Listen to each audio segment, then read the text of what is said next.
IT job కోసం చూస్తున్నారా? ఐటీలో కెరియర్ బిల్డ్ చూసుకోవాలనుకుంటున్నారా? అయితే సమాధానం కోడింగ్ ట్యూటర్.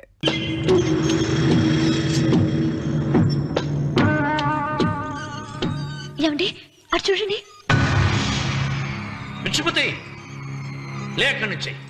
నువ్వు తిను మావయ్య. ఏ ఇంటికి నా కోసం వచ్చావు, నిన్ను నేను గౌరవించుకోవాలి కదా. అది మా నాన్న కూర్చుని ఉయ్యాల వల్ల.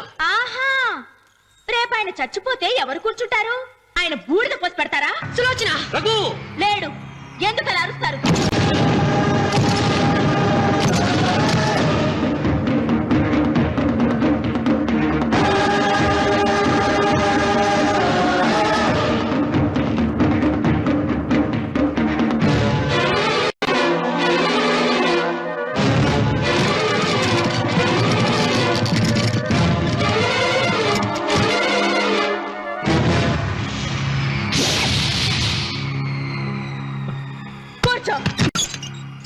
నువ్వు ఈ ఉయ్యాల బల్ల మించి లేచావంటే నన్ను చంపుకు తిన్నట్టే.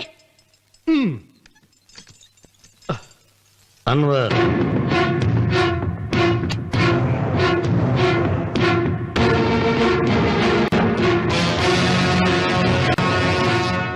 నువ్వు కూర్చో మావయ్య. సులోచన, బుద్ధి లేకుండా ప్రవర్తించకు. వేప చెట్టుకు పాలు పోసి పెంచినా అది చేదుగానే ఉంటుంది, కానీ తీయగా మారదని ఆయన ఎన్నిసార్లు చెప్పినా ఆయన మాట వినకుండా నీ అడుగులకు మడుగులెత్తాను. ఆయన ఎవరనుకుంటున్నావు? ఈ ఇంటికి పెద్ద. దేనిలో పెద్దండి? హత్యలు చేయడంలోనా? పక్కవాడ పొలాలు ఆక్రమించుకోవడంలోనా? వీధిలోకి వెళ్లి పసిబిడ్డని అడిగినా చెప్తాడు ఆయన ఎంతటి నీచుడో హంతకుడోనని.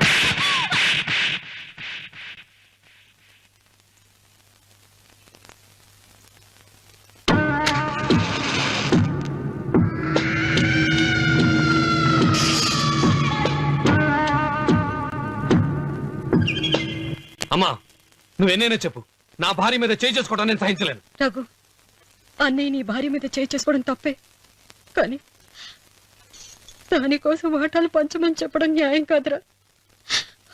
నాన్న అన్నయ్యని కూడా తన వాటా తీసుకుని వెళ్ళిపోమంటున్నారు.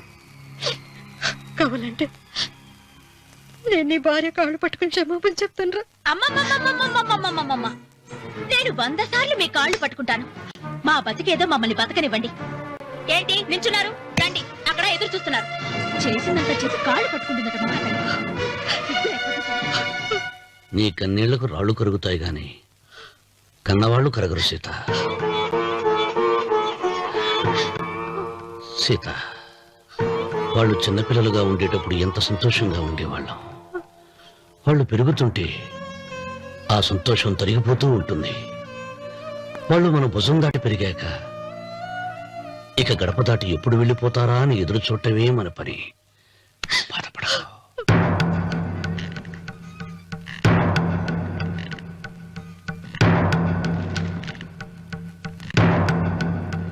ఇదేంటి లారి గారు, ఆస్తి మాత్రమే 3 వాటాలుగా రాశారేంటి? అమ్మ నగలో నాకు వాటా ఉందిగా.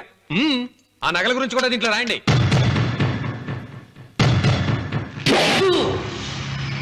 అది మీ తాత పిత్రార్జితం కాదు, నా స్వార్జితం కాదు. నా భార్య స్త్రీధనం. అందులో వాటా ఎవరికి రాదు, లేదు. ఓహో, అమ్మ గదిలోకి వచ్చేడిస్తే నా మీద ప్రేమ అనుకున్నాను. నగలివ్వాలని ఏడుపా. ఈ ఏడుపేదో నన్ను కనక ముందు ఏడవాలి.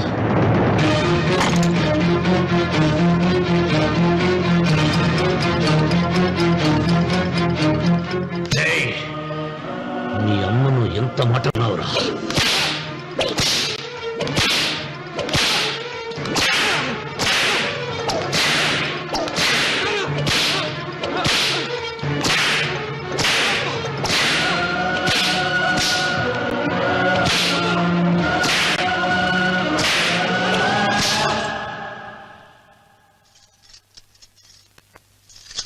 మీరేం పెద్ద మనిషండి, పెళ్ళైన కొడుకుని కొడతారా?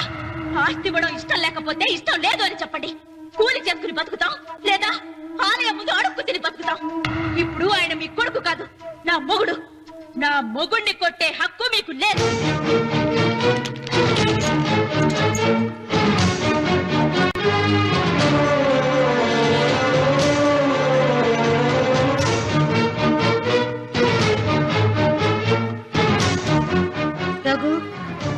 నీ కావాల్సింది ఈ నగలేగా తీసుకొచ్చాను.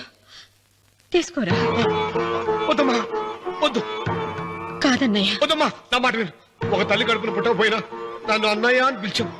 నా ఇల్లు నీకు పుట్టిల్లమ్మా. ఆడపడుచు బతికుండగా పుట్టిన నగలు పంచడం శుభం కాదమ్మా, శుభం కాదు. రే రఘు, ఆ నగలి బదులుగా నా పొలం, నా ఇంట్లో ఉన్న బంగారంతో నీకు ఇచ్చేస్తాను, తీసుకెళ్ళిపోరా. అలాగే లాయర్ గారు, అవి కూడా రాయండి.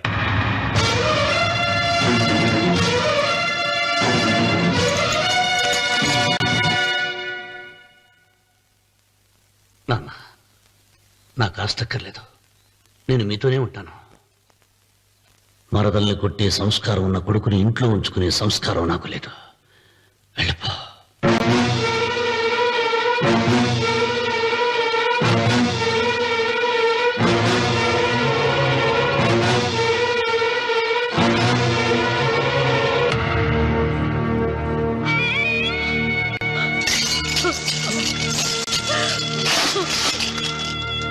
సీతమ్మ, అమ్మా సీతమ్మ, సీతమ్మ. ఒరే రావుడు, నాకేదో భయంగా ఉందిరా. ఆ దేవుడి శాపం తగిలింది, లేకపోతే నీ కుటుంబం ఇలా ముక్కైపోవడం ఏంటి? నా మాట విను, వెళ్ళు. ఆ శివలింగాన్ని తిరిగి తీసుకొచ్చి యథాస్థానంలో ప్రతిష్ఠిస్తారా.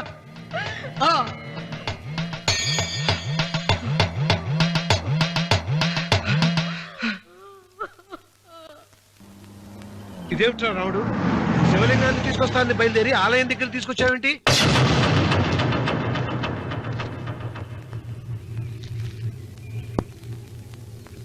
ఎలారా ఈ ఆలయాన్ని పడగొట్టాలి?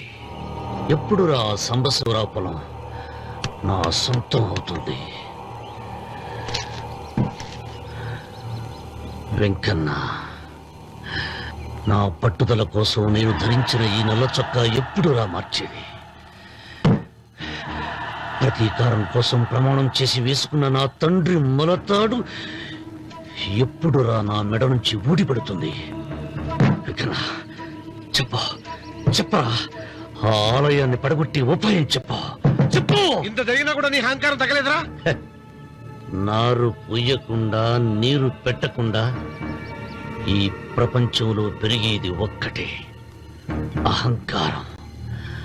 అది నా సొంతం.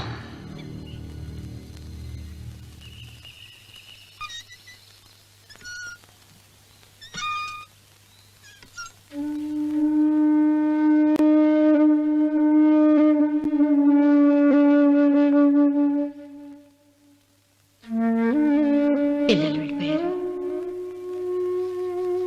కోడళ్ళు వెళ్ళిపోయారు. వచ్చే రాఖీ పండుగ నాటికి ఇది కట్టడానికి నేను కూడా ఉండకుండా వెళ్ళిపోతానేమో. చిచ్చా, అవే మాటలమ్మా. నువ్వు నిండు 100 ఏళ్ళు బతకాలమ్మా. 15 రోజులు కూడా పిల్లలు లేకుండా బతకలేకపోతున్నదని 100 ఏళ్ళు ఎలా బ్రతకగలనన్నయ్య?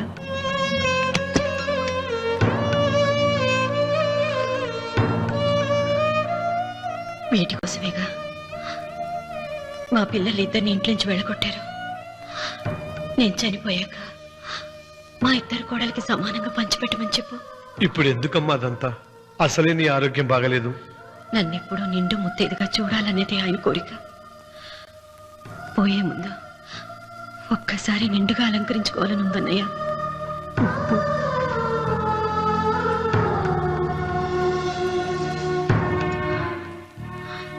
ఈ అన్నయ్య లేకపోతే నా ఈ కోరిక తీరేది కాదు. నీ చేతులతో అలంకరించన్నయ్య.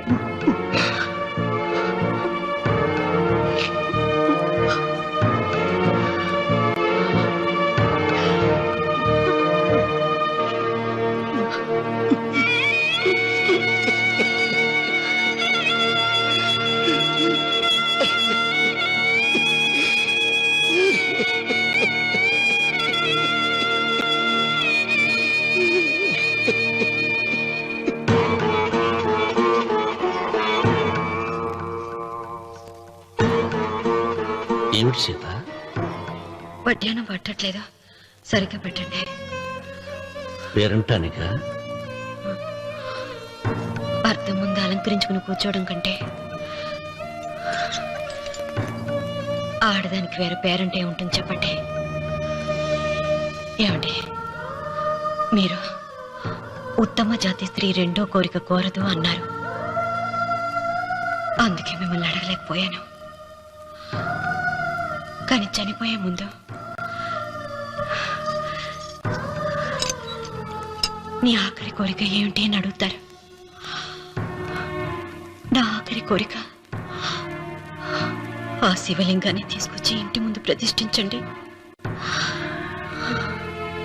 సీత, పళ్ళు గట్టిగా ఉంటాయని, నాలుక మెత్తగా ఉంటుందని మనం పళ్ళకే ఎక్కువ విలువనిస్తాం. వయసు పైన పడుతుంటే ఒక్కొక్క పన్ను రాలిపోతుంది. వయసు పెరుగుతున్న కొద్దీ ఒక్కొక్క బిడ్డ దూరం అయిపోతాడు.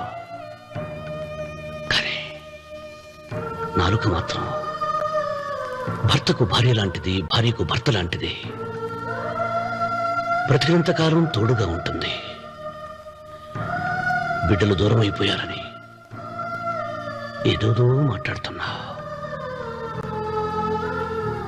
సీత, నా మీద కోపం వచ్చిందా?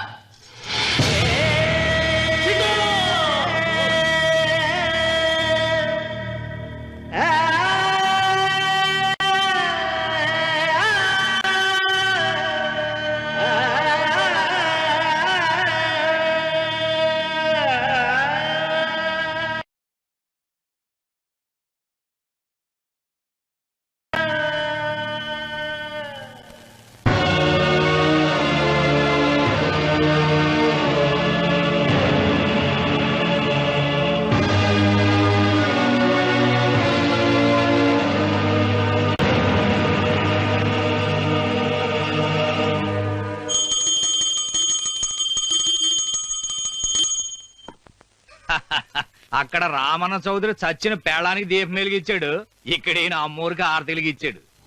నేను ఆ రోజే చెప్తేనే, అది చాలా మహిమగల శివలింగము, దాని జోలికి పోతే సర్వనాశనం అయిపోతాడని. పిల్లలేమైనారు? ఇల్లు వదిలిపోయినారు. పెండ్లాము లోకం ఏడ్చిపాయ. ఇక రామన్న చౌదరితో పాటు ఆయన వంశం కూడా గబ్బులేచిపోతా. ఒకవేళ భయపడి ఆ శివలింగం మళ్ళీ యథాస్థానంలో పెడతాడేమో. పెట్టడు.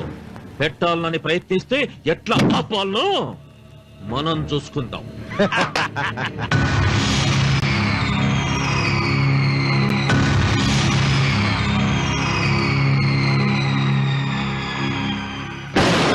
ఆలయాన్ని పడగొట్టించి ఆలయమే లేదు కాబట్టి ఇక పొలం ఎందుకని ప్రశ్నించి అప్పుడు నా స్వాధీనం చేసుకున్నాను. అమ్మవారి ఆలయాన్ని నువ్వు తాకలేవు.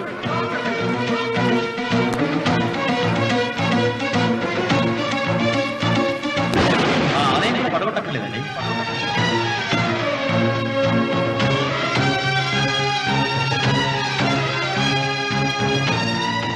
నీ వంశం నిర్వంశమైపోతుంది.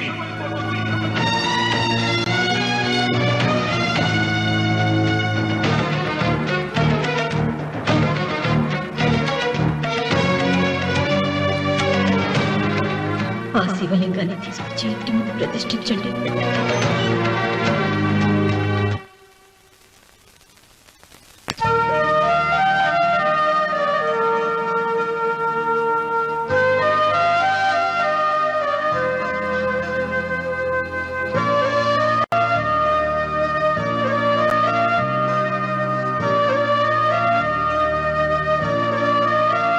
రావుడు, 6 నెలల తర్వాత నీకు శుభార్త. నీకు మనవడు పుట్టాడరా?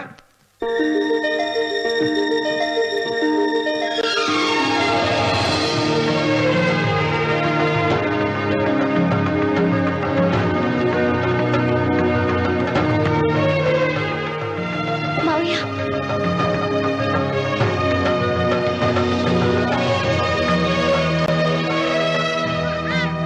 నా వంశం నిర్వంశమైపోతుందని జటాధారి శపించిన ఎదిరించి నా ఇంట పుట్టిన మొదటి వంశాంకురం.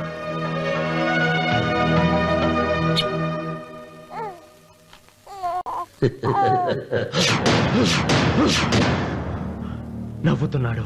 ఆ రమణ నవ్వుతున్నాడు. మళ్ళీ నవ్వుతున్నాడు. వాడు నవ్వుతున్నాడు. వారసుడు పుట్టాడని హాయిగా నవ్వుతున్నాడు. వాడి ముఖంలో ఆనందం కనిపిస్తే నీ జీవితంలో నిప్పులు పోసుకున్నట్టే తెలుసా?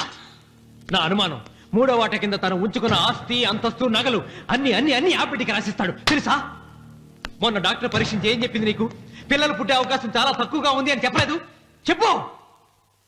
గొడ్రాలు అన్న పాయింట్ తో నిన్ను పంపేసి మళ్ళీ కొడుక్కి పెళ్లి జరిపిస్తాడు. దిక్కుతోచని నువ్వు ఆత్మహత్య చేసుకుని చచ్చిపోతావు.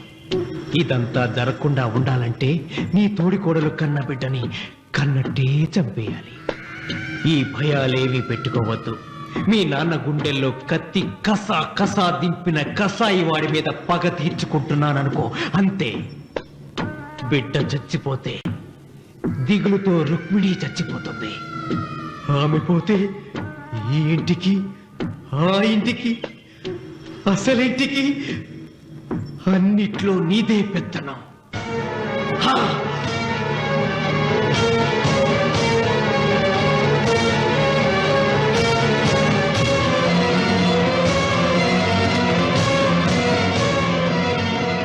నాకు చిన్న సాయం చేయాలి, చేస్తావా? ఏంటమ్మా? బిడ్డకి పాలల్లో విషం కలపాలి. అయ్యో, నేను అర్థాన్ని కాదమ్మా.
బిడ్డకి చివరిగా ఏం పట్టించారు? పాలు తాగించా. పాలలో విషయం కలిసింది.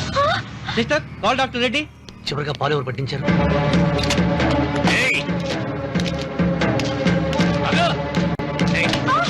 పాలలో ఏం కలిపావు? నాకేం తెలియదు బాబు. నిజం చెప్పు. చెప్పదు బాబు. మీ మరదలే డబ్బిచ్చి బాబుకు పాలలో విషం కలపమని చెప్పింది.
ఒరే రామన్న, దేవుడి మీద కోపాన్ని నీ కుటుంబం మీద చూపిస్తున్నావు.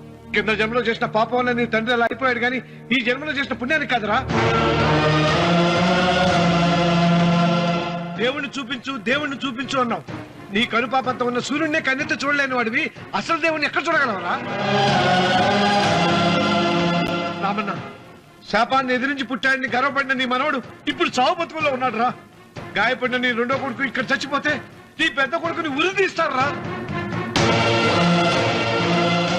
కొడుకుల్ని, కోడల్ని, మనవణ్ణి, భార్యని అందరినీ పోగొట్టుకుని నువ్వు ఒక్కడమే బతికి సాధించేదేమిట్రా? శివలింగాన్ని ప్రతిష్ఠించమను అన్నయ్య అని నన్ను బతిమాలి నిన్ను ప్రాధేయపడి తన ఆఖరి కోరిక తీరకుండానే చచ్చిపోయింది నా చెల్లెలు. బ్రతికుండగా నీ భార్య కోరిక తీర్చలేదు. కనీసం ఆవిడ ఆత్మశాంతికైనా ఆ శివలింగాన్ని తిరిగి తీసుకొచ్చి మళ్ళీ ప్రతిష్ఠించరా, ప్రతిష్ఠించు. ఆ శివలింగాన్ని తీసుకొచ్చి ఇంటి ముందు ప్రతిష్ఠించండి. నీ బిడ్డని కాపాడుకోవడానికి కొద్ది గంటలే టైం ఉంది. శివరాత్రి ఘడియలు ముగిసిపోతే నీకు పశ్చాత్తాపం మిగిలిపోతుంది తప్ప వంశం మిగలదురా. వెళ్ళు, త్వరగా వెళ్ళరా.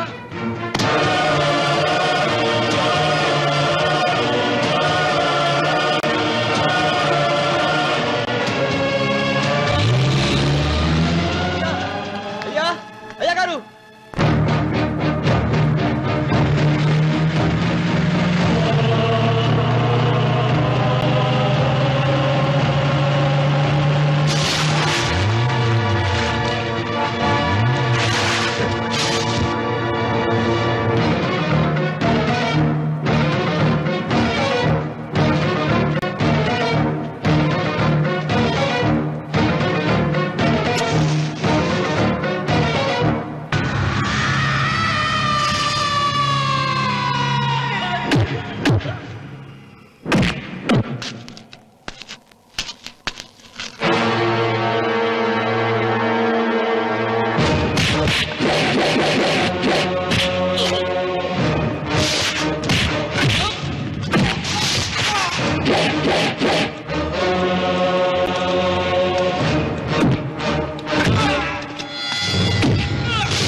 రామన్న, నీ వల్ల ₹1 కోటి ఆస్తి నష్టపోయాను.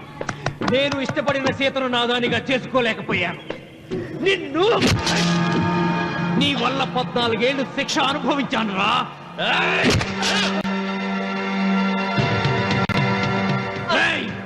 ఒంటరితనం నాకు అంటగట్టిన నిన్ను నీ కుటుంబంతో కలిసి ఉండనివ్వనురా.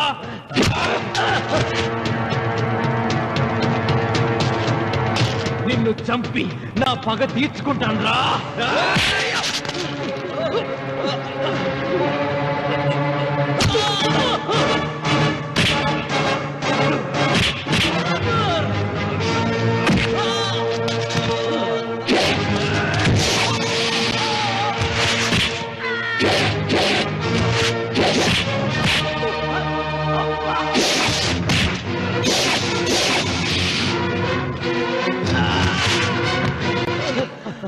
అయ్యా అయ్యా, శివలింగం.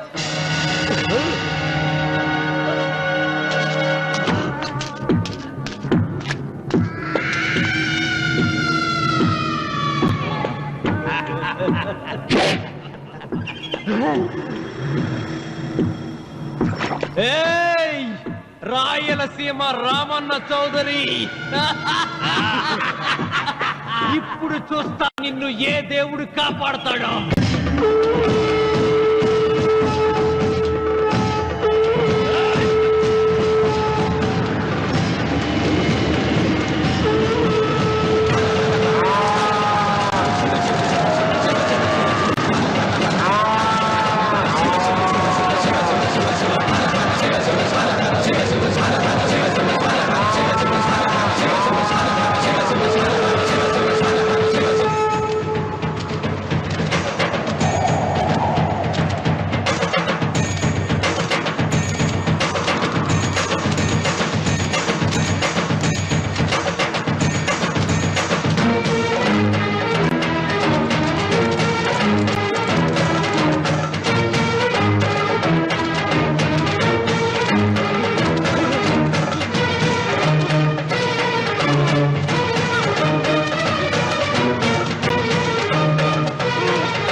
రామన్న చూసావరా భగవంతుడు లేలా నీ కొడుకు కోడలు మనవడు అందరూ గండ నుంచి బయటపడ్డారు. ఇక మురళికి శిక్ష పడదు. నీ కుటుంబం అంతా చల్లగా ఉంటుంది. సీతమ్మ ఆత్మ ఇప్పుడు శాంతిస్తుందిరా.